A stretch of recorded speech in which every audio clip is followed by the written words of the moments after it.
E aí galera, Leandro Lima na área e olha só, o voto impresso foi aprovado. Como assim, Leandro? Isso mesmo, o voto impresso foi aprovado, mas infelizmente não foi no Brasil. É sobre isso que nós vamos comentar agora, então portanto já desça ali embaixo, se inscreva no canal, ative o sininho, clique em gostei e claro, junte-se a nós, porque todos os dias a gente tem um conteúdo novo feito especialmente para você. Está aqui comigo o Fábio Henrique, jurista, comentarista, para a gente comentar sobre esse tema. Fábio, voto impresso foi aprovado no Paraguai, ou seja, as urnas eletrônicas foram apresentadas aí, que também imprime o voto pela Justiça Eleitoral do Paraguai. Por que não voto impresso no Brasil, né, Fábio? Pois é, essa é uma boa pergunta. Vamos fazer um breve retrospecto. Nos últimos 20 anos, o Congresso Nacional já aprovou 3 leis, com quase unanimidade, para se instituir o voto impresso. E nas 3 vezes, o Supremo Tribunal Federal melou. É importante que as pessoas entendam que foi feita uma grande campanha mentirosa de fake news pelo TSE nas últimas 2 décadas, para dizer que a urna é segura. Ela não é segura. A urna é inauditável, porque nós não temos o comprovante para contar os votos. Então, o Brasil é o único país do mundo que utiliza esse sistema de urna. Será que todos os outros países estão errados e só o Brasil está certo? E Fábio, como que é esse princípio que você já defendeu aí há mais de 20 anos? Você, eu acho que é um dos primeiros a defender a situação do voto impresso no Brasil, inclusive quando você era estudante aí, fez monografia, fez estudo sobre o assunto. Como que funciona isso? Positivo. Eu comecei a estudar a urna eletrônica no ano de 2000, quando eu me deparei com uma fraude que aconteceu no município de Umuarama. Tenho certeza que aquela eleição foi fraudada. E o que, que acontece?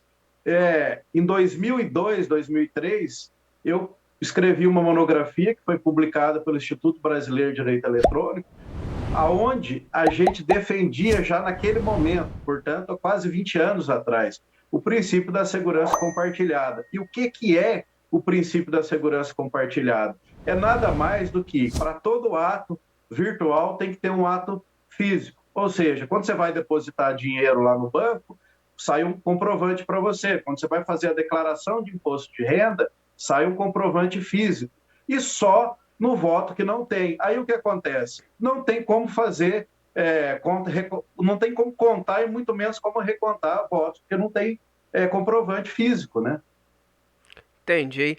Então precisa dessa segurança, desse princípio da segurança compartilhada, até para as pessoas poderem ter a certeza de quem votaram, né, Fábio? Até mostrar aqui na tela, olha só, a gente preparou aqui a urninha aqui, ó, a qual seria um dos projetos que poderia ser utilizados aqui no Brasil. Uma urna que tem ali a urna comum, que já é utilizada no Brasil, e do lado vem uma impressora parecida aquelas impressoras de supermercado, parecida aquelas impressoras de banco, e atrás uma urna, ou seja, o eleitor nem vai pegar no voto, né, Fábio? Com certeza. Veja o grande fake news que parte da grande imprensa e até mesmo alguns ministros lá do STF já falaram isso. Não tem contato manual. Então, o que, que acontece? Você vai chegar. Tem um outro erro aí que eu posso comentar na próxima pergunta, mas vamos especificamente ao voto impresso, que é um dos 2 problemas que a gente detectou há mais de 20 anos atrás. Quando o eleitor digitar o número do candidato dele, vai aparecer a foto, o nome dele, e ele vai confirmar. Vai imprimir o voto e vai aparecer nesse visor de acrílico aqui na parte de cima. E a hora que ele vê realmente é isso aí, ele vai confirmar. E vai cortar ali uma guilhotina e esse papel cai automaticamente aqui na urna de lona. Ou seja, o eleitor não vai pegar esse papel, levar para casa, para alguém conferir. Eu gostaria, inclusive, eu caminhei para vários deputados a minha sugestão. Eu gostaria de ver cumprido o artigo 37 da Constituição Federal e que cada sessão, veja lá tem 4 mesários. Terminou a eleição lá 5 horas. Cada partido tem o seu fiscal. O que custa pegar o boletim de urna e tirar aqueles votos lá e contar para comparar, né? Então, esse seria o ideal, mas muito difícil deles quererem fazer isso. Mas se não for feito isso, que ao menos esses papéis fiquem lá guardados para se fazer um sorteio de 3, 5% das urnas, e olha lá, vamos dar uma conferida, ó, tá dando discrepância, então vamos contar tudo, né? O que é importante esclarecer é o seguinte, e rapidez não pode ficar em primeiro lugar, o que tem que ficar em primeiro lugar é segurança.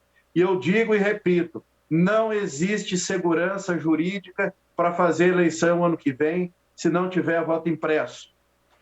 E Fábio, uma narrativa no momento que o voto impresso seria pedido aí pelo governo Jair Bolsonaro, a possibilidade de fraudar e não sei o que, e etc e tal, que seria um retrocesso. Inclusive, quando você fez a sua monografia, fez os seus estudos, você recebeu inclusive apoio aí de pessoas ligadas à esquerda, né? Só, sem dúvida nenhuma. Eu tive o apoio do deputado federal Rubens Bueno, que é lá de Campo Mourão.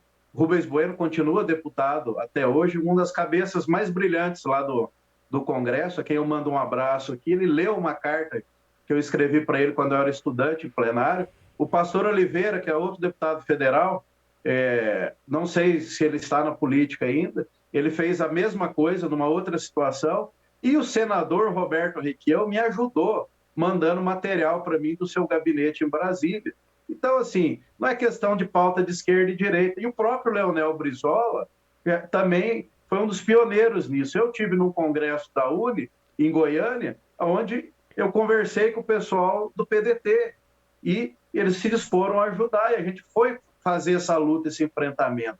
Então, não é uma questão de partido A ou partido B. A eleição precisa ser segura para todos, inclusive para o próprio PT, para o PSDB, para o partido X ou Y. Por quê? Porque os interesses mudam e é preciso uma segurança para dar uma estabilidade no país. É isso que precisa. E acabar com essa fake news. O que é importante dizer? O voto eletrônico ele já foi declarado inconstitucional em vários países do mundo, como o Japão, a Alemanha, da própria Índia, e é só o Brasil que utiliza. Então, qual que é o medo de se fazer essa eleição com mais clareza? Agora, veja, você defender a democracia, você defender a transparência do processo eleitoral, que é a coisa mais importante, agora virou ato democrático. Vamos ver a que ponto a gente chegou. Realmente virou ato antidemocrático defender aí as situações do Brasil. Fábio, inclusive você tem um desafio aí pro TSE em relação ao teste de penetração. Sem dúvida. Isso já foi feito na década de 30. Antigamente, as urnas eram de ferro. Elas eram de ferro. E o que acontece? Um cidadão falou que a urna poderia ter sido fraudada. Então, isso não é coisa da minha cabeça. Isso já aconteceu. E falaram, não, você tá mentindo, está ofendendo a justiça. Aí ele falou, olha, vamos colocar a urna lá e vamos fazer o teste de penetração. Se eu conseguir violar ela, vocês mudam esse tipo de urna. Se eu não conseguir, vocês me processam e me prendem. Então eu faço um desafio aqui. Vamos pegar uma urna, vamos encher o Maracanã, lotar o Maracanã e colocar essa urna lá no meio do campo, com toda a mídia cobrindo. E a gente vai lá para mostrar que a urna pode ser fraudada. Se ela não for fraudada, podem me prender o resto da vida, porque é muito fácil, basta alguém ter acesso a uma urna, que até uma criança de 14 anos frauda ela. É muito simples. Com certeza, né, Fábio? Mas esperamos que o voto impresso seja aí aprovado pela Câmara, pela PEC ali, inclusive a presidente da CCJ, a Bia Kicis, tem feito esse trabalho e com certeza o Arthur Lira vai colocar em votação, né, Fábio? Olha, eu não tenho dúvida nenhuma que o voto impresso vai ser aprovado. Agora, eu também não tenho dúvida nenhuma que alguns ministros do TSE vão causar embaraços. Já estão causando. O ministro Barroso agora está comprando lá mais de 200 mil urnas. Deveria já comprar com a impressora, né? Então, eu tenho duas certezas. Primeiro, que vai ser aprovado o voto impresso do Congresso Nacional pela quarta vez. E tem praticamente, espero que eu esteja errado, a hora que chegar lá, o STF vai melar e vai falar que não pode, que é cláusula pétrea, que não pode mudar, aquela conversa fiada de sempre. Aí, meu amigo, se isso acontecer, só vai ter um jeito. O presidente vai ter que apertar o botão lá e acionar as Forças Armadas para resolver esse problema. Fábio, mais uma vez, obrigado aí pela sua participação, com comentários extremamente importantes, principalmente ao voto impresso, que inclusive foi pauta das manifestações que já ocorreram no Brasil e vai ser pauta novamente nas manifestações futuras que estarão acontecendo no Brasil afora. Obrigado pela sua participação. Eu que agradeço.